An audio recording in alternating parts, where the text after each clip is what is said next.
የደረቀ አጥንት ነው። ይሁን ለእግዚአብሔር ቀላል ነው። የሸተተ ሬሳ ነው።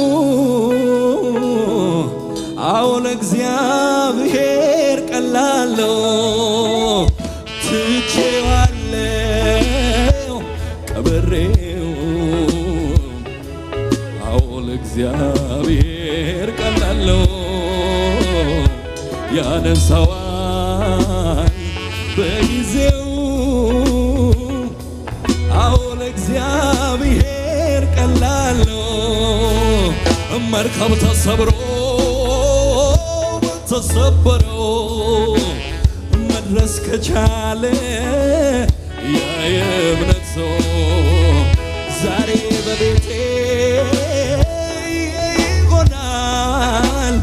አልጠረጥርም ጌታ ይችላል። አልጠረጥርም